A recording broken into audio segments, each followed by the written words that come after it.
Thank you, Corey, and thank all of you who are present. My name is Larry Ward. My pronouns are he, him, and his. I live in the land of the Kumeyaay people, also known as the North County of San Diego.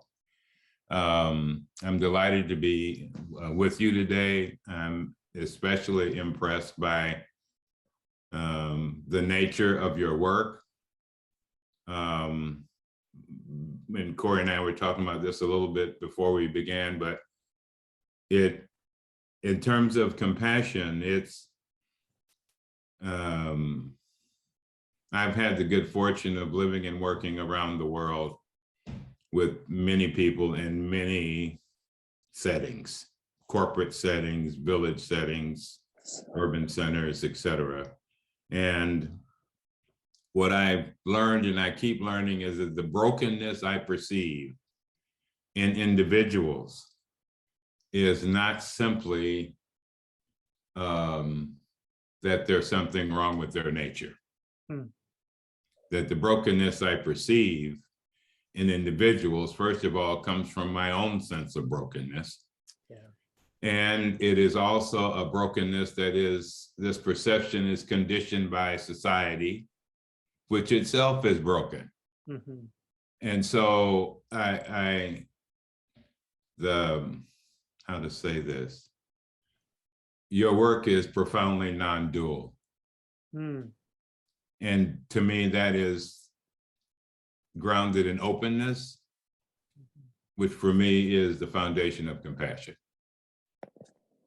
I love that it's profoundly non-dual. I've not put it in those terms before, but yes, I very much see that. And I think is at the heart of what we try to say, that we are not good guys and bad guys. We're not all, I don't know, all good, all evil. That's, yes.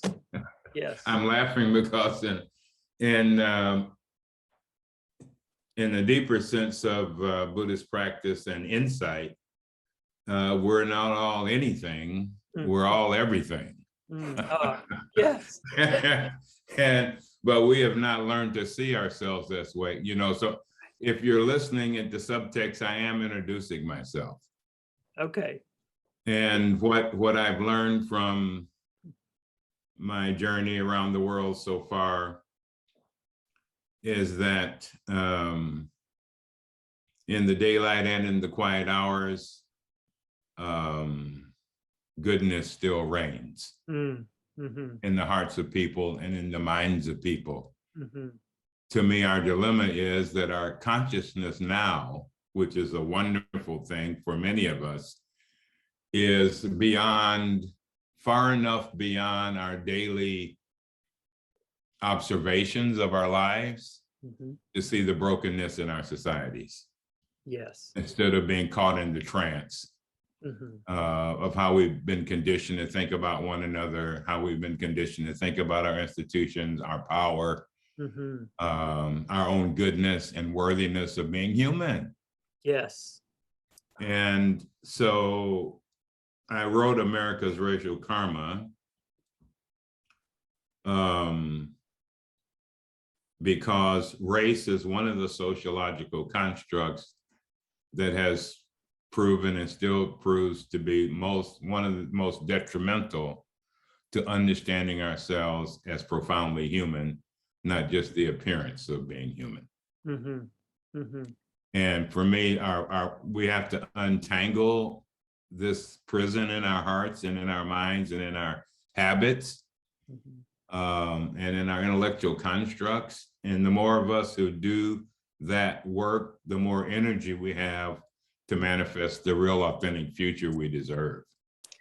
Absolutely. And I love that you use the language of worthy, deserve, because in a lot of ways that's so counter to the language that we typically use and hear about ourselves, but especially about people on the margins. Right. That you are there because you are unworthy, because you are undeserving. And just as much as that, it occurs to me that just as much as that is a delusional way of thinking about someone being undeserving, it's equally delusional to say because of something I am deserving Right. in a way that you're Exactly. not. And yes, I don't have a question in that. I just Well, I think, I mean, all of us somewhere in our experience has, we have, everyone has been afraid of compassion. Mhm, We've been conditioned to see it as weakness, mhm. you know, in jokes and in movies and I mean, you can just go through any genre you want, but generally, we have been taught that compassion is not worthy of us. Mhm.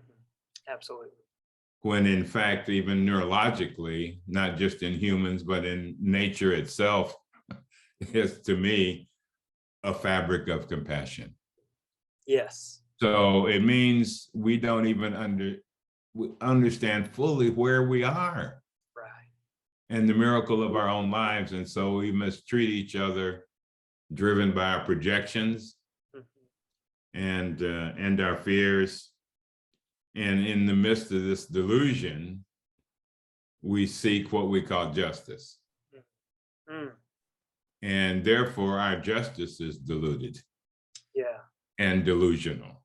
Mhm. Because we all know there are a lot of people, if we want to really enforce the law, there are a lot of people who should be in prison who are not. Right. And Yes. I'm not mentioning any names. So, because this is true around the planet. Uh-huh. Uh-huh. Yeah. And I don't know, I'm sure this has been true. Well, I know it's true throughout human history, but especially in the last 500 years, the colonial and neo-colonial eras, we have been, our identification with otherness of peoples and places and animals, plants, minerals, I mean, the whole earth realm has been put into a delusional fog. Yeah. It's turned into, you know, people think the earth is like a mall. Right. it's, Right. it's a store, it's a mine, it's anything that will produce profit. Mm. Mhm. And I don't mean things shouldn't produce profit. The question is how to produce profit without creating suffering. Yes. And enough of us are awake to know there is willful, conscious creation of suffering for profit. Mhm. We Absolutely. know it, and it includes our prison system. Mhm. I had a conversation with someone many years ago that I didn't initiate, but this was the finance kind of guy at a dinner or something. I was sitting next to him, and he was telling me the next big wave of investments was going to be in private prisons. Wow. This was years ago. I mean, like 15, 20 years ago. Wow. And I turned to him. I was silent for a few minutes, and I turned to him and I said, "Who do you think you're talking to?" "Sure, I'll invest." "You're a crazy person. Mhm. You're evil to think profiting from someone else's suffering Yeah. is casual." Yes. Yes. And you, excuse me, I'm sorry. You write about this in your book, in the first chapter, especially regarding the doctrine of discovery. Mhm. And you say the doctrine of discovery established a spiritual, political, and legal justification for the colonization and seizure of land not inhabited by Christians. That definition released soldiers, ministers, missionaries, and merchants across the world to colonize others, imagining this as the fulfillment of their life's glory. And what makes this a religious scandal is that it's a lie about the sacred nature of a human being. It denies the reverence for life at the heart of all religions, that the divine is embodied in all humans, including those who don't look like me. That's a lie about the cosmos. And I underlined, circled, highlighted 2 stars around that this, what it means to to not see truthfully and to not live truthfully, and then what that does to the balance of powers that we use to protect ourselves at the expense of others. It's something that's so deeply embedded in us as a culture and as a country. And so this idea of for-profit prisons, the prison industrial complex, that sort of thing, just seems to be a continuation of that. And so, as you also talk about with the wheel of karma, that race is so integrated into our past, into our present, and that the continuation is that fifth step of the wheel. Again, I don't have a question about this, but it just it's both fascinating and frustrating to see that it's so clear that we're doing this to each other and to ourselves, and yet we're not reversing course. We're just continuing to build up more prisons to profit off of people more and more and more. And it's heartbreaking to see that. Yeah, I don't have a question about that, but that's that seems to be something that I'm just wondering when and how we go about breaking that cycle. Well, for me, the key word here is to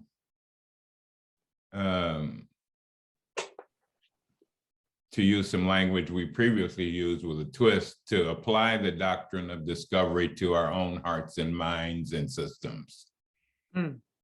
That is, to discover who we are,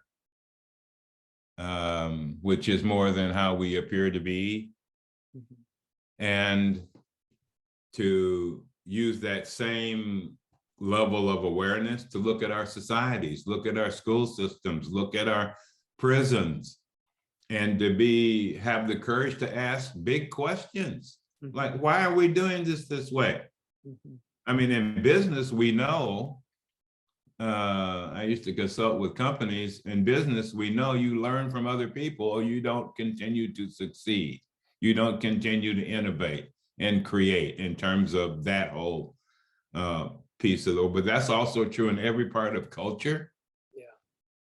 And part of our conditioning, and to me, the training is, this is where mindfulness and meditation comes in. For me, if you do it correctly, you will get in touch with how you have been conditioned. First, from a traumatic point of view, and by trauma, I don't mean weakness. I mean the impact on your nervous system of living in a racialized place. Daily impact, constant impact, energy impact, even if nobody hits you. It's like living in an ocean where you can sense the energy of discomfort and hatred all the time. And that takes, I mean, so I remember so I'm older now, but I remember when I was younger, and I finally realized why I was so angry. And part of it was how much of my own life force I have to use to stay alive in this. Wow. And not hate myself, not hate where I live, not hate my environment. Wow. And or my history, or the bigger history, all of which paralyzes us, which is what we see being played out right now in the United States. The critical race theory stuff is, to me, this is, somebody asked me recently from one of my friends in Mexico, what's all this about? And I said, denial. Yes. That's all. Yes. This is no big thing. This is nothing new. America was founded on denial. It was founded on many other stories and languages, ways to describe it, but concretely, one of the definitions of genocide is you destroy, you pretend you didn't destroy by creating a different story about what happened. And then you forget you created a different story about what happened, so you never face reality. And if you don't face reality in yourself And in your culture, time runs out on you. Wow.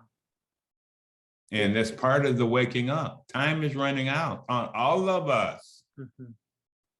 And to pretend that it's not is to be juvenile, Mhm. which is also one of my observations. And so we're so casual about femicide. We're so casual about poverty. We're so casual about millions of people dying and starving around the world every day, as if that's supposed to be normal. Mhm. Mm. We're supposed to live in this contradiction of our own hearts because we know this is not the way. Mhm. Yes. No, we're neurologically wired for compassion, for wisdom, for change and growth and development, but not if we don't consciously choose a different way Mhm. of nurturing or conditioning ourselves. So we have to do two things for me. We have to uncondition Mhm. and recondition. Mhm. And some of us need a major repair in our hearts and minds, and all of us do at some level, because we have to cross a bridge we have never crossed. That is a bridge not based on race, consciously or unconsciously. Mm. And because race has functioned as the linchpin and the legitimization of other kinds of isms. Okay. As long as that race pin holds, people can get away with all kinds of horror in relation to women, Mhm. homophobia, Islamophobia, et cetera, hordes crossing the border, what have you. Listen to the language we hear every day in the news, how we describe the world we live in and how we describe the people here, Mhm. nearby us in this country, and how we describe people far away Mhm. or what we think is far away. Yeah, And hopefully one of the things we're learning through the pandemic, that there's no such thing as far away. absolutely. Everything is near. Mhm. But we haven't learned how to live this way yet because we've been conditioned to live otherwise. And in our heart of hearts and even in our own nervous systems, we know this contradiction. Mhm. We know, it's like when you're driving a car and for a second, your mind drifts. Mhm. And when it comes back, you're across the line and you're going so fast you don't know. Anyway, we're like that now. Yeah. And so we see wrecks all over. Yeah. Do you see what's happening right now with so much rise in maybe not rise, but at least coming out into the light of day now with so many alt-right groups, white supremacist groups, even things like legislation trying to ban critical race theory, which we have here in Arkansas. Right. Do you see that as part of that undoing? Almost like a labor pain that something new is being born, and so this is the struggle we're going through, or do you see this as something else entirely? No, the former is how I precisely see it. There was an author many years ago, used to teach at MIT and then went into meditation. Anyway, William Orman Thompson, in one of his books, described what he called the sunset effect. Hmm. And the sunset effect is sometimes on some days, from a particular way of looking, what looks like sunrise is actually sunset. Okay. Of course, that is true every day if you look at it from the other side of the world. Yeah. And for me, that's what's happening. These are the birth pains of the complete, not just external, but internal conditioning of the last 500 years. Mm-hmm. And those who see themselves having benefited the most, have vested in the last 500 years in this way of thinking about people, in this way of thinking about economics and politics and culture, don't want to give up their privileged places in their own minds in Right. this drama. Right. It's like people who are in a play and you're supposed to go to act 2 and they won't leave the stage, which we kind of see happening. Yes. Right? Yes. And I think it's such a metaphor. This is around the world. It's really hard for any of us, even in our little local experience of being human, to let go. And one of the reasons it's hard to let go is we've been conditioned and rewarded for not letting go. Yes.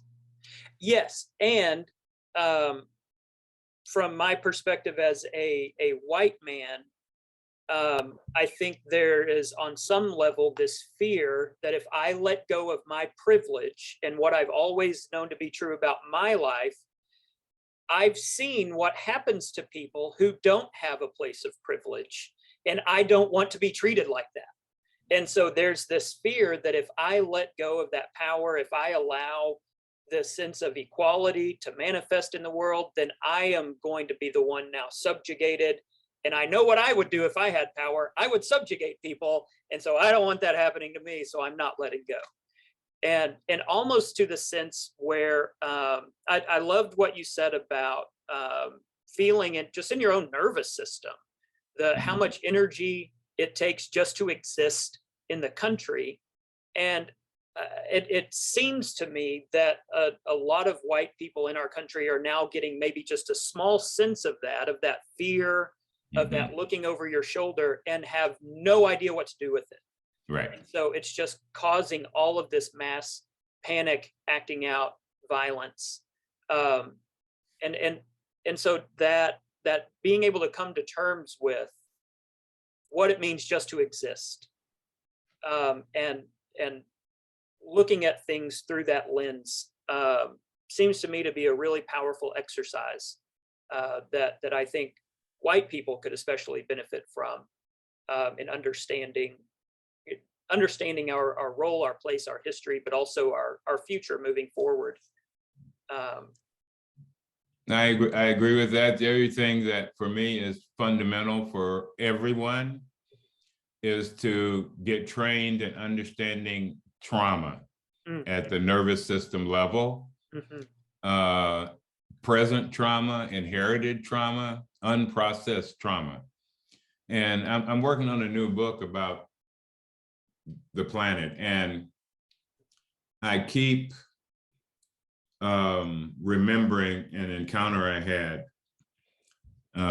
in University of California, and James Lawson, who Martin Luther King sent to India to learn the nonprofit methodology and bring back to the civil rights movement, was organizing a conference.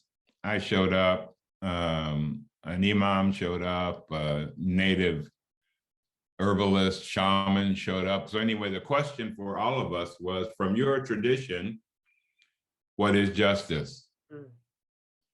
And we all gave our little 5-minute description. And then at the end, he said, we all are saying the same thing. We've all had the same insight. This is not new in that sense. Why haven't we been able to achieve it in society?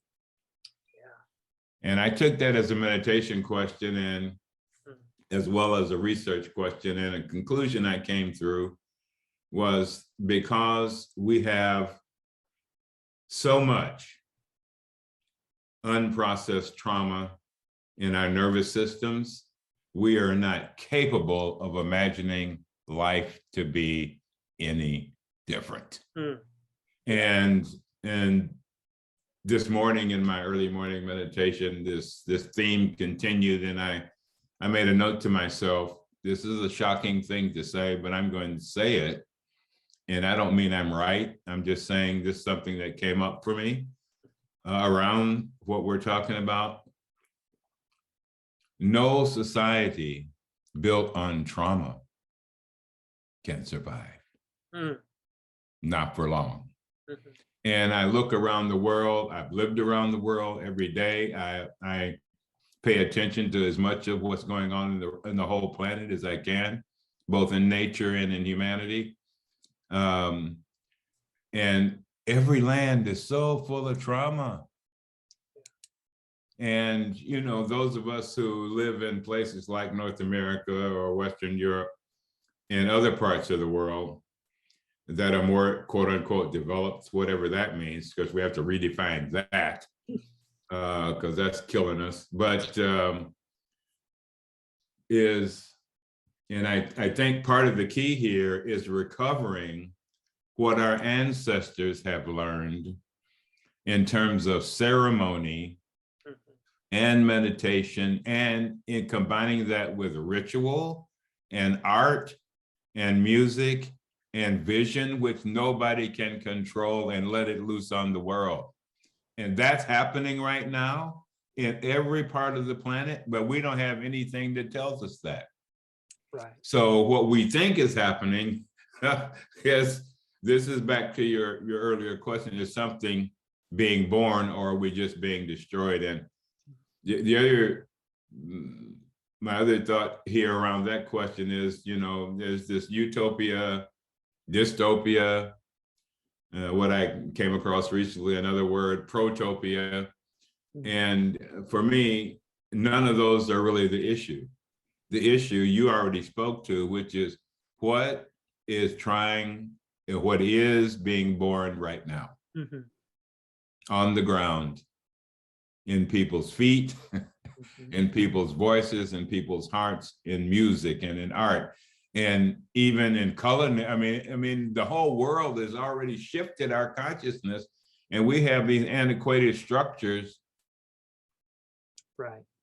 that can't handle it. We're not developed for a whole planet. And so as quick as we can, we have to get to what Jonas Salk called the 20% number of us around the planet who embody the new values, the new consciousness. And we are, or you apply that to race, the same here. And I mean embodied, not simply intellectual. Yes.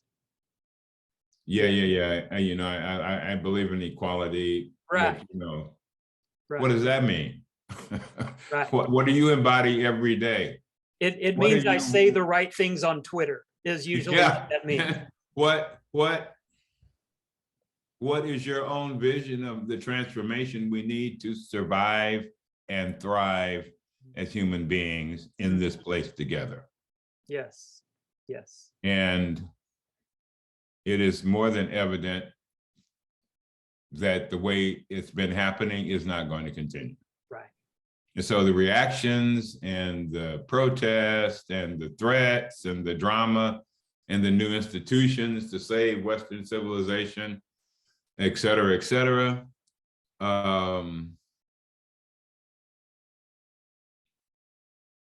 is notwithstanding. Yeah. It's not, you know, I know probably as much about Western civilization as many people, and academically and otherwise. So there's plenty in Western civilization that is great insight. But I'm not talking about insight. I'm talking about embodiment of insight. And so somewhere we have these cognitive constructs of justice, but when we look on the ground and how it's applied, we see injustice. Right. That's the gap. And so unless we change our neurological habit patterns around race, our institutions will keep accessing those patterns to respond to our differences. Yes. Yes. We could talk about that for a few days, I believe. Well, and I think to that end, though, one of the things that people who fall into, I would say, the category that I place myself in, which is the white progressive, are often also as much of a roadblock as the white supremacist group that's trying to stop everything. And I think that's what I've especially heard a lot of since George Floyd was murdered. There seems to be in this latest wave of the movement seems to be really a pivot toward what white progressives are doing to stall this thing out, which I very much appreciate, especially the ideas of just our own inherent biases and racism, and like you're saying, that I can intellectually know all the answers and all the right things I'm supposed to say and all the stuff I need to have on my bios and everything, but am I actually embodying that? And I love what you said in your book about the beast within. What I know is I can face the beast in humanity if I have faced the beast in myself, and that brings me profound stillness. So I am safe to be with myself in the midst of my sorrow, pain, glory, genius, and talent. I can be with myself, and because I can be with myself, I can be with you. And there's something about having to address that inside of me, which I think is the trap that a lot of us as white progressives fall into, is that we go, okay, I figured it out about all of them. I know what their problem is. So now we're done. Let's march, because we all know what's wrong with those people. But it reminds me of the story that Archbishop Desmond Tutu tells about the first time he got on an airplane that was piloted by 2 Black pilots. And it was and he felt proud, and he went back to his seat and he sat down and just thought, oh, I've never been on a plane flown by 2 Black pilots. And about midway through the flight, they encountered some turbulence. And his first thought was, oh no, there's no white people flying the plane. That's conditioning. Yes. And that's conditioning. But being able to say that and say it out loud and acknowledge it, that this is where it still plays out in me. This is some of the work that I still need to do. It seems to me that the moment we think we're done is perhaps the moment where we either stall the work, or where the work actually needs to begin. So I'm just curious what you would have to say to those in the category where I place myself, of the white progressive crowd. What is it that you're seeing that you wish people would? Hey, you're not there. We're not done. What do we need to hear? Well, I think the first thing you need to hear is that your identity isn't all that. It's just an idea that's been put into form, that's been taught, that's been ritualized, that's been habitualized at the unconscious levels of your life and your history. And you have to have the courage to go in and unpack all of that. Because unless you get to the bottom of it, the surface will just regenerate. Yes. So using the metaphor of seeds and consciousness for a moment,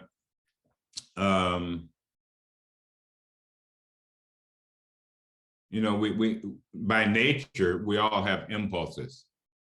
We all have genetic dispositions, otherwise, etc., from millions of years. And but we also have how we've been conditioned, how we've been taught in school, how we were taught at home, what our society tells us, both not just formally what our society tells us, more importantly, informally and non-verbally what our society tells us about who, and more importantly for me, what we are. Yeah. And so I think it's important to be able to go beyond being superficial. And I think identity is important, but it's just a fabrication of I'm going very Buddhist now on you, but it's a fabrication of our minds. And it, to me, is the greatest invention of white supremacy. Yeah. So watch out. Wow. And so don't just define yourself as a this or that. Define yourself as an earthling, as a presence on this earth that has the energy and power and genius and imagination to transform the whole planet. Do not be caught in the painful illusion of politics. And what I mean by that is take it on, deal with it, but please be clear, we need as much of a major rethink of what we mean by a political life as we do an economic life, because both are in despair as deep as a society can get and still function. I think we can see this being played out now. And as I see it, it will be played out in the coming years in this land. And both the deconstruction and the reconstruction of America is happening simultaneously. So don't get, what's the right, I'm gonna use a religious word here, but don't get pious or don't get proud of being progressive. Be open to keep learning. Yeah. Yes. And to have your ideas slide off the table and or go up in smoke. Right. That's your ideas are not the point. Right. It's your energy that's the point. And where you point it and how you use it changes everything, whatever words you use. Yes. Though words matter very much because they carry energy too. Yes. But you are more than your words. Your ideas are not the point. That has broken the heart of so many white progressive people. Just hearing that. Our ideas are everything, we think. Oh no, that's so good. Thank you. And I want to leave space at the end for folks to jump on and ask their questions or offer their comments. But I do have just one final thing that I was hoping you would discuss. I love what you've put in your book toward the end about the practices where you wake up every morning and go through the 5 remembrances. But then I especially was fascinated by you then move outside and you just sit in nature and you're outdoors with the world. And you said in regards to being in nature, how does this heal racialized karma? When I am in the natural world outside, I am moved by the experience of being non-judged and unharmed by the politics of my skin. I told a friend recently that I have never been disrespected or intentionally caused to suffer by a tree or a rock.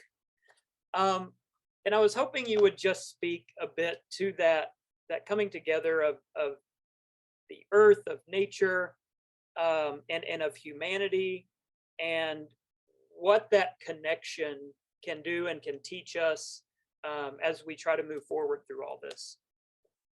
Okay, briefly for me, underneath the book is the potential for revolution in perception. That is how we perceive ourselves, not only as individuals, how we perceive ourselves in community or in society in relation to other people, other cultures, other places, etc. And also, most importantly, how we perceive reality itself. Because really, however we perceive reality itself comes up from our deep consciousness into our minds and into our voices, into our votes, into our decision making, and into our economics, etc. And the phrase I've been using recently to keep myself kind of coherent with the world is, it's a Wicca phrase from many years ago, at least it's portrayed that way, as above, so below. It's also an early Christian medieval way of looking at the world, but as above, so below. But what I'm trying to focus on now is the reverse. As below, so above. And racism lives below, or it could not have the existence it has above. Yes. And so below, I mean our consciousness of our own identity and our own desperate search for meaning and our fundamental fear of being human, and dying. And we have to be willing to go to the next level where we can touch and experience of being human in which we are not afraid. And then we can bring that sense of safety. That's what happens to me outdoors. I bring that sense of safety into my body and into my mind. And I don't know how to put it into words. It's just amazing to me. I talk to the flowers and hummingbirds, and the hummingbirds visit every morning. And if I'm not there, they come to the window. So this relationship of being on a living planet, I think, is fundamental to the perceptional revolution we need in race. And also race, I've done some talks with ecological groups, and they wanted to know the relation between racial justice and earth. It's the same, because we treat races the same way we treat the earth. To be extracted, to be used, to be profited from, no different. Because in the mind that is undeveloped, these are all objects of desire. And so we try to feed ourselves our own importance, and that creates the blindness to our real importance. And if we aren't willing to go there inside of ourselves, do that work, we can't do it with one another. If I'm scared of you and you're scared of me, we can't create something together. You know, our conditioning is to run from each other. And so to unpack this, recognize where this is in your own body system, develop your own language for recognizing how your nervous system responds even to the word race. It's powerful. Few words are so powerful in terms of activating our nervous system into either immobilization or into the fight-flight pattern. And so one more word about why meditation is important is because meditation, contemplation, prayer, if we do them profoundly and without attachment, moves our nervous system into a space where we find peace,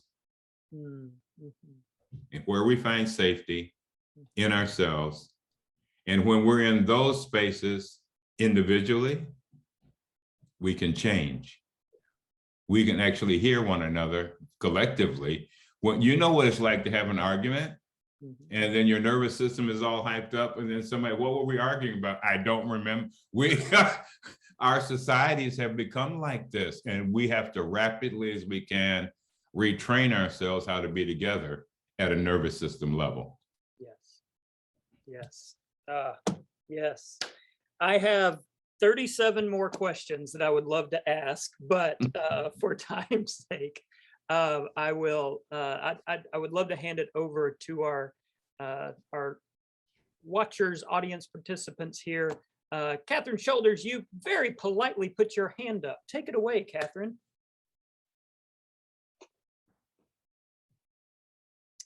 Can you hear me?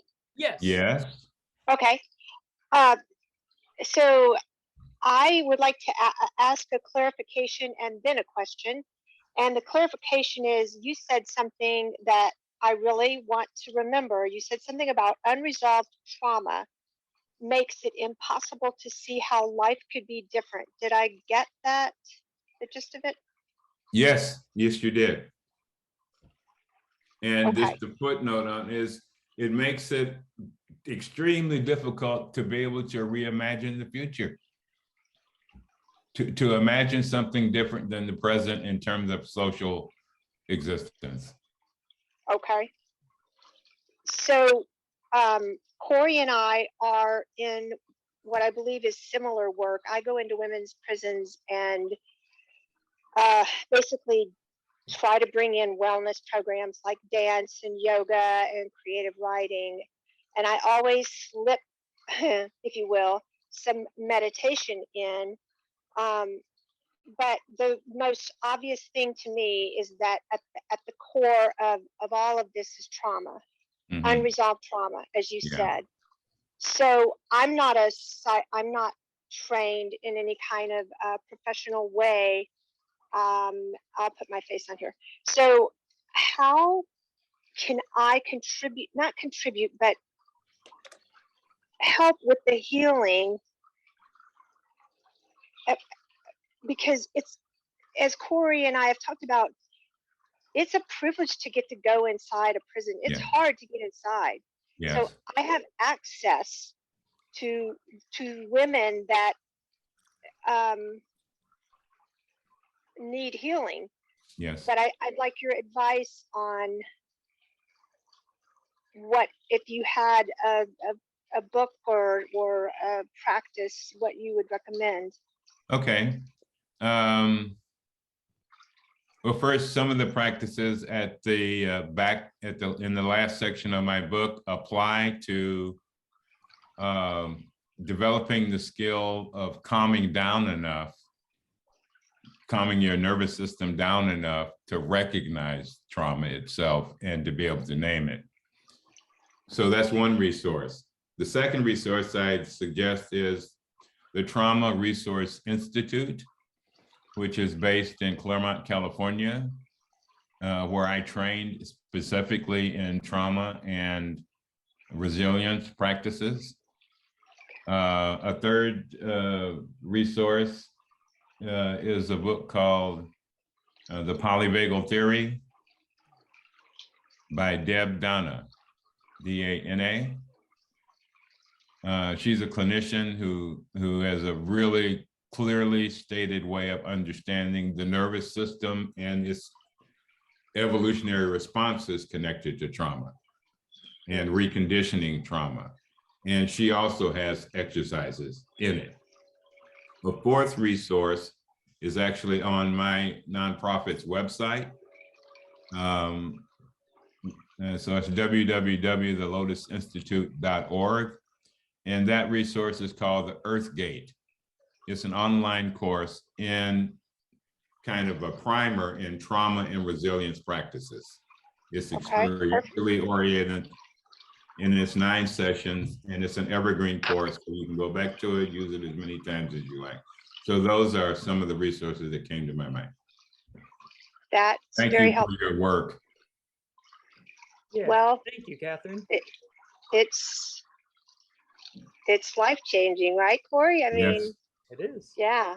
And I'm going to let go. I just want to comment that you said how important being able to be outside and the living planet and the sense of safety. And that's one of the hardest things I think for me to imagine is how little time or access they have to that. And I'll unmute myself. I'll mute myself now. Okay, thank you. Thank you, Catherine. We have another hand raised, the lovely Christina Jones. This is my wife, so Okay. much better half of me. Okay, all right. Hey, Mr. Lear, I can attest to Corey's excitement to get to talk with you today.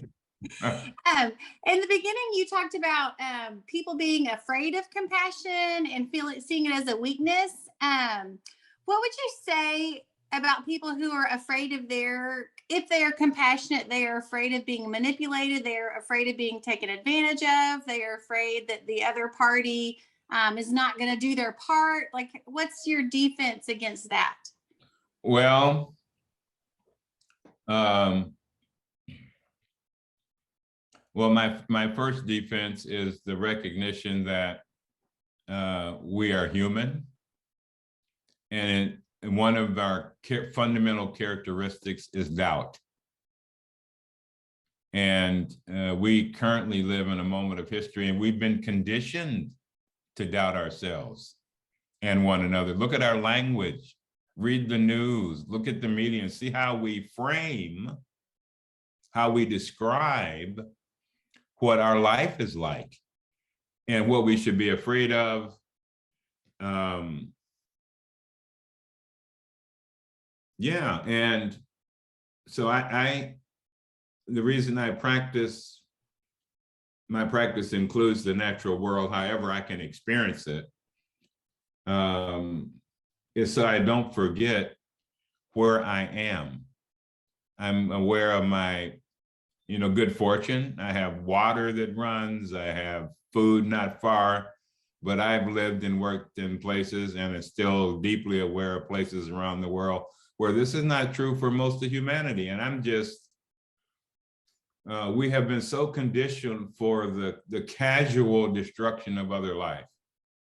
It's just casual. I mean, it's like collateral damage is, this is the way it's been framed for us to use. But I don't plan, I'm not going to tolerate that understanding is the best we can do as human beings. That way of living is not the best we can do, because there are moments in your life and other lives around the world, which I've been a part of and witnessed, that have been nothing less than glorious. And some of these moments were in remote villages where we had to walk to get water. And some of those moments were in meeting with people in corporations and nonprofit institutions, et cetera, and farmers. And so I've experienced compassion as my greatest defense. That's my defense. This because I'm not worthy of anything less. And for me, it starts with my capacity to be compassionate with myself. And so what I find is when I am less trustworthy of people, I first, through meditation training, I'm now able to catch my mind and see how my mind has been conditioned to not understand compassion. For me, compassion is, first of all, openness to life. Is that simple? Whatever the phenomena, whatever the experience is, to be present to what's happening in my life, in my own body, in my own mind, and my own reactions to it. And the more skillful I become at that, the more easy it is for me to be with others. Yeah. And so every morning, part of my practice is to create a sense of safety in myself. So when I leave the house or move from the meditation space, I carry that safety energy in my body, which I can then sometimes share. Yeah. And it strikes me too that just in what you're describing, that the suffering that so many people experience, perhaps part of our struggle in trying to stand by people that are that to whom we're trying to offer compassion, that perhaps they're just acting from a place of survival or from that nervous system and their own trauma. And so understanding both ours and theirs, it seems like that might go a long way. The other, it's a great question, Catherine, thank you. The other comment I had anyway is that many of us from moment to moment will recognize or can recognize that we are afraid or we are uncomfortable with being touched by the energy of compassion, which is already in our structure as a human being. And so that is a state. So compassion is a state of mind, state of emotion, state of sensibility, state of an inner biological, neurological state of being. It's also a verb. Compassion is a verb, but also compassion is a habit. And this is where conditioning of language, of images, when I was growing up, I thought compassion was just like helping poor people, which it is. And then as I worked around the world with quote unquote poor people, I realized compassion has to be bigger to help everybody, or the poor people will stay poor. So I am not without strategy in my compassion, but I am open to how transformation can occur, is occurring in myself and in other people, and I try to support that rather than control that. Yeah. Oh, and that's, I would say compassion works for all, as Yeah, is the exactly. very name of our organization. Yeah, yeah. Great. Joyven, I think we have time to get yours in there. Jump on in there, Joyven. Okay, what you just said really struck me. Can you talk a little bit more about that compassion with strategy, or the strategy part? Because I find that to be very compelling. Okay, thank you. Yes, to me, compassion is an energy. And that's throughout the fabric of existence. Part of my meditation practice in the morning is also I study different fields, different disciplines, and there's some great work being done on the hidden life of trees and how trees will help other trees. I mean, how we need to understand how this planet is itself a compassionate action between species and plants and animals and minerals and light and darkness, et cetera. And so we need a much larger understanding of what compassion really is. And it's part of interaction that sustains life, that creates life, that loves life, that respects life. And so for me, strategy is how can I help people and institutions, though I put people first, because institutions always lag behind our consciousness. That's their nature. That's one of the great issues we have right now is our institutions in this society around race are so far behind our consciousness. And so the dissidence is just stark. But what it reveals is what needs to change. And that too is what strategy does. Strategy for me always about compassionate strategy is listening, observing, witnessing what change is actually happening right now. Not simply the change I want to happen. It's like when I first learned to be a facilitator of group stuff, one of the hardest lessons to learn is you facilitate what is happening, not what you wish was happening. And trying to facilitate what you wish should happen is painful and wrought with failure. But boy, oh boy, if you get in tune with the hearts and minds of people, which whoever they are and wherever they are, in prison or without external prison, but still in prison, inside,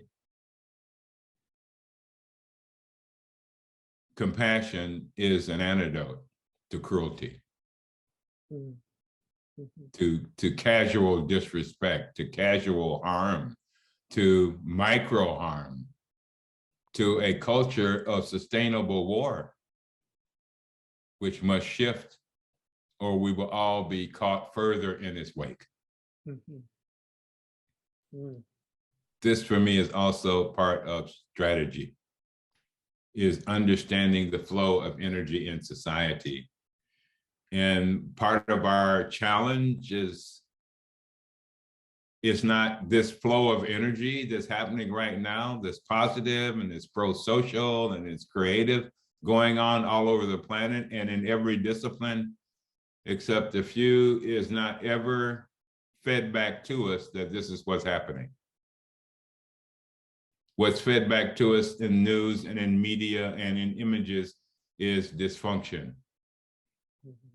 And so our minds get conditioned to see the world from a view of dysfunction, of distrust, of threat. And I have lived and worked in places that were supposed to be very threatening, in which I found great compassion and not threat. I'm quite serious. I'm speaking concretely from living in different parts of the world. And I used to say to people every time I came back to the US, to be honest, this is a place I felt the most threat. I'm serious. I didn't feel any particular threat to myself Yeah. in Asia or Africa or Latin America or in Europe. Mhm. The most threatening place my nervous system goes into hypervigilance is here. Mhm. Wow. I'm grateful that I have practices and skills to recognize when I go into this state, and then how to extract myself from being dominated by that state, because it produces reactions that the system already has plans for, Mhm. prisons for. Yeah. Well, and I love that idea about what change is actually happening right now in terms of strategy, because that, and Joyven, I realize I just jumped in here on your question, so I would love to hear your response as well. But it requires me to sit face to face with you and not just take secondhand information about what's happening with you. I have to be in contact, in human contact with you in order to know that. Yeah, Joyven, was that what you That were? was, yeah, that was great. It really, that was very helpful. I think, for me, just being in this current political climate, being in Arkansas in the South, as a Black woman, sometimes it's really hard for me to think, put compassion first, but thinking about it even as a way of, living compassionately, but also how is this to be strategic, because our ultimate goal is to make things better for everyone. And so I just have to, lead with that and really try to learn more. Yeah. Thank you. We don't have time for this now, but I want to suggest you look online and find a poem by Thich Nhat Hanh called Recommendation. And it is a poem he wrote after some of his students, and they were working in the center of Vietnam during the war, and they were helping everybody from every side. They turned no one away from food or medical care or teaching, et cetera. And some of his students were assassinated. And this is the poem he wrote the night before the next day of meeting with everyone. The basic message of the poem is, the only thing worthy of you is compassion. And I would simply say, because that is the fabric of the energy of the cosmos. So to learn to tap into energy that is not simply ego bound, not simply identity bound, although we have identities, we have egos and stuff, but tap into the deep, which our ancestors knew. This is why understanding our ancestral heritage, especially in terms of spiritual practice, whoever we are, is very important. We can learn how to help our bodies move through trauma, because if our ancestors hadn't learned how, none of us would be here now. That's I what's love clear that. to me. That's so true. Oh my God. Yeah. So it took me years after doing my trauma training. I realized one day in meditation why my mother every Sunday shouted at 12:15. Her body was releasing trauma. Once we start to understand the body and how it receives and processes and clings or holds on to traumatic experience, we can learn many, many ways that humanity has created to release it. And so I don't turn any method away that can help me suffer less. That doesn't make any sense. And so I try to learn from everyone's wisdom, because right now we need all we can get. We have no place to deny the wisdom of the planet itself and all humans on it, because we need everybody to make it through, or we won't. And for me, that is, compassion has to show up in our thinking, in our speech, and in our behavior. And that's why I said compassion is also a verb. It is also about embodied action. But it's embodied action of compassionate thinking and compassionate speech. And Martin Luther King is a prime example of combining all of those, as well as many others. That's so good. We're at 1:10 right now, so I certainly want to respect your time. Is there anybody else who just wanted to get in a question or a thought or a comment? Kaleem, I see your hand up there. I just want to say thank you for sharing. And I had a thought yesterday on painting a portrait, and the portrait was, I know that you guys may be familiar with the parable of the blind men who are touching the elephant. Mm-hmm. And I was kind of saying to myself that, I want to put a new twist on that and, use that imagery in one of a painting that I'm contemplating on doing. And as I was listening to your words about perception, it's like the portrait, your words was really painting a picture for me. So I didn't kind of work that out in my mind, what I want to do with the imagery now. So I think, what I'm saying, our perception is very important. And in the Quran, it says that, Allah says that He didn't create us as different races so we can hate each other, but so we can understand each other, so we can get to know each other. So I think the more understanding that we have of different individuals, whether it be on a racial level, social level, economic level, is the more that we really truly understand the world. So as you was talking, all the cylinders in my mind was kind of just going off as far as, how the perception element, the level of compassion that we should have for each other, and the way that we see the world and all, and it just was coming into a big collage for me. So I just want to thank you for that, and I really enjoyed the conversation. Thank you. And let us all know when you get that done, man. That is cool. I'm serious. Now, take your time, but let us know. Let me know. Okay, then, because it came to me because we were in the office yesterday, in the Compassion Works for All office, and was just telling stories about what we don't know about each other.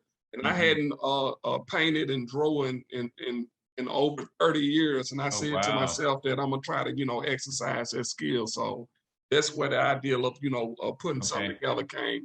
I just got to stop procrastinating now. All right. Well, I think you have a wonderful insight, and I think, I would agree with you that what we have first is a crisis of intimacy. We don't know each other experientially. We only know each other through filters created by mostly others.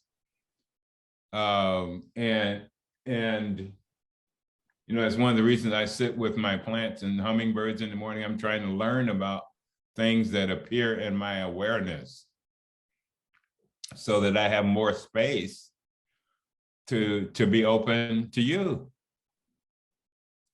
And so I'm learning how to practice meditation with everything to create a sense of openness and presence.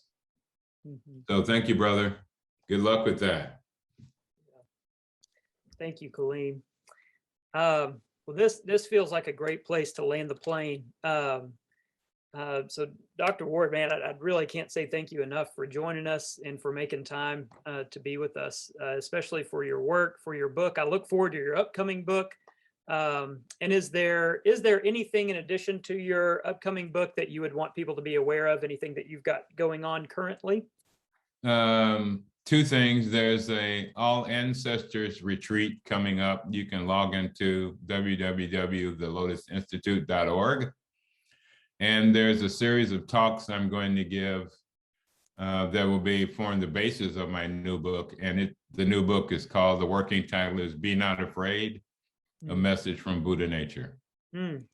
that information, that talk series is also online. Okay. And you can sign up for these for free, or you can contribute what you can. Mhm. Okay, that's fantastic. Everybody definitely check that out. And we'll be on the lookout for Be Not Afraid. This has been so wonderful and life-giving for me today. I trust it has been for others that are on the call. So I very much appreciate you. I value you as a leader in this work that we're doing. And thank you for being a resource and someone to light the way for us. My pleasure, and likewise. All right.